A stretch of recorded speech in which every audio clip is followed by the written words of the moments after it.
ये कहानी है एक फैसले की।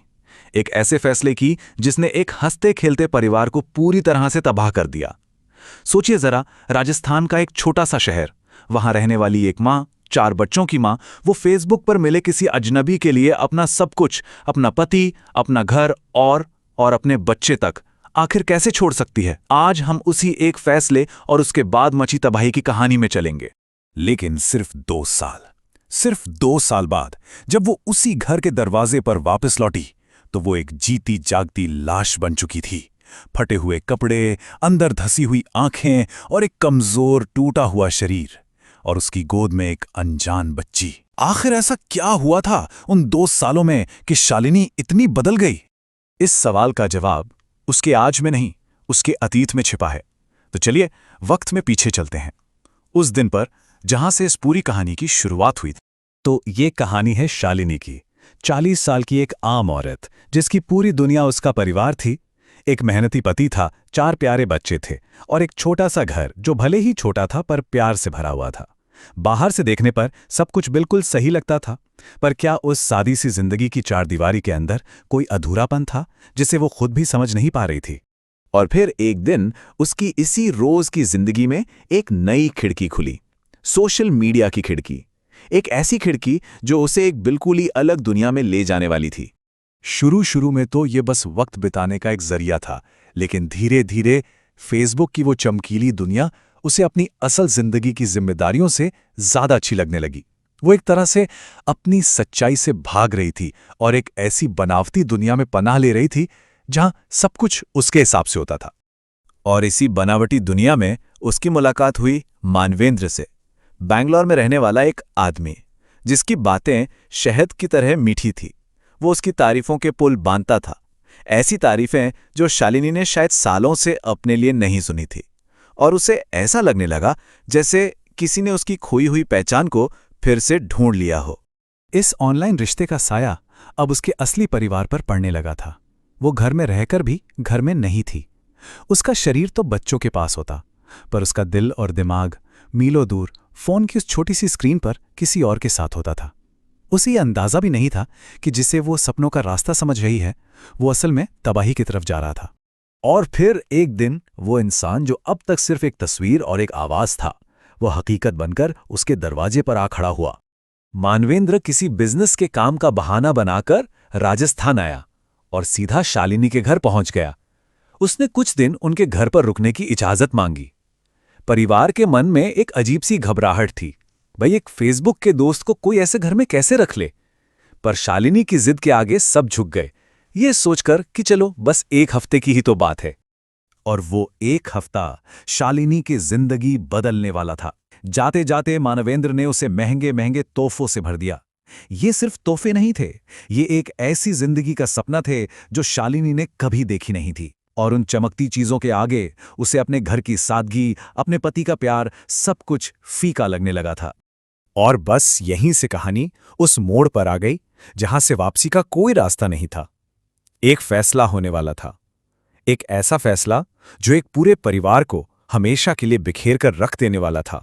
जब शालिनी के मन का लालच घर की शांति को निगलने लगा, तो उसके पति ने उसे समझाने की बहुत कोशिश की। उसकी आवाज में एक दर्द था। उसने कहा, शालिनी, मैं मानता हूं कि हमारे पास बहुत पैसा नहीं है, लेकिन हमारे पास एक दूसरे का साथ है, हमारा परिवार तो है। उसके बच्चे रोते हुए उससे बस एक ही मिन्नत कर रहे थे, माँ, हमें छोड़कर मत जाओ। पर शालिनी पर इन बातों का, इन आंसुओं का कोई असर नहीं हो रहा था। वो जैसे अंधी हो चुकी थी। तलाक के कागज मेज पर रखे थे, उसका बैग दरवाजे पर तैयार था और उसका सबसे छोटा बच्चा रोते हुए उसकी साड़ी का पल्लू पकड़े खड़ा था। बस एक ही बात कह रहा था, माँ मत जाओ। लेकिन शालिनी ने एक झटके में अपना पल्लू छुड़ाया और उस घर की दहलीज को लांघ गई जहां कभी उसकी पूरी दुनिया बसती थी। बेंगलुरु पहुंचकर उसने मानवेंद्र से शादी कर ली। उसे लगा कि आखिरकार वो अपने सपनों के महल में पहुंच ही गई, पर उसे ये नहीं पता था कि जिस महल की नींव ही धोखे पर रखी गई हो, वो बहुत जल्दी ढह जाता है। शुरुआत के कुछ महीने वाकई एक खूबसूरत सपने जैसे थे। नया शहर, नया घर और वो आदमी जिसके लिए उसने अपना सब कुछ दांव पर लगा दिया था। शालिनी ने खुद को यकीन दिला दिया कि उसने बिल्कुल सही फैसला लिया है। लेकिन सपनों का ये रंग फीका पड़ने में ज्यादा देर नहीं लगी। धीरे धीरे मानवेंद्र का वो असली चेहरा सामने आने लगा जो तारीफों के नकाब के पीछे छिपा था। अब प्यार भरी बातों की जगह छोटी छोटी बातों पर झगड़ों ने ले ली थी। झगड़े अब तानों में बदलने लगे। उसे हर बात पर यह एहसास दिलाया जाने लगा कि मानवेंद्र ने उसे अपनाकर उस पर कितना बड़ा एहसान किया है। और फिर एक दिन वो हद भी पार हो गई। जिस आदमी के मीठे लफ्जों के लिए उसने अपना परिवार छोड़ा था, अब उसी आदमी के हाथ उस पर उठने लगे थे। सपना अब पूरी तरह से एक डरावनी हकीकत में बदल चुका था। इसी नर्क के बीच उसकी गोद में एक बेटी आई, पर एक बच्ची का आना भी उस रिश्ते में प्यार वापस नहीं ला सका। अब शालिनी हर पल, हर लम्हा अपनी दो जिंदगियों को तौलती थी। एक तरफ वो घर था जहां प्यार था, सम्मान था, और दूसरी तरफ ये कैद खाना जहां सिर्फ अकेलापन, जिल्लत और दर्द था।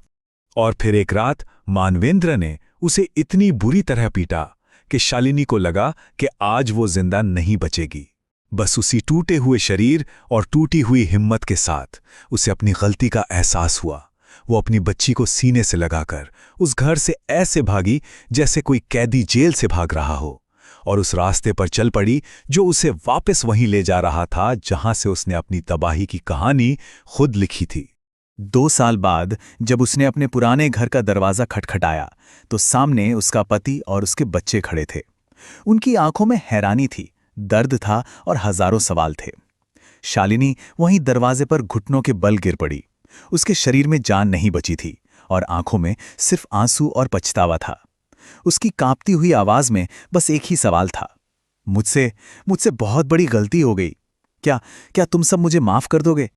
अब सवाल सिर्फ उस परिवार के सामने नहीं, हम सबके सामने है। क्या करना चाहिए था उसके पति को? क्या उस जख्म को भरा जा सकता था जो शालिनी ने अपने पूरे परिवार को दिया था? या फिर कुछ गलतियों की सजा उम्र भर की होती है? क्या कुछ फैसले इतने गलत होते हैं कि उनके लिए माफी की कोई गुंजाइश ही नहीं बचती? प्यार और धोखे की इस कहानी का अंत आखिर क्या होना चाहिए?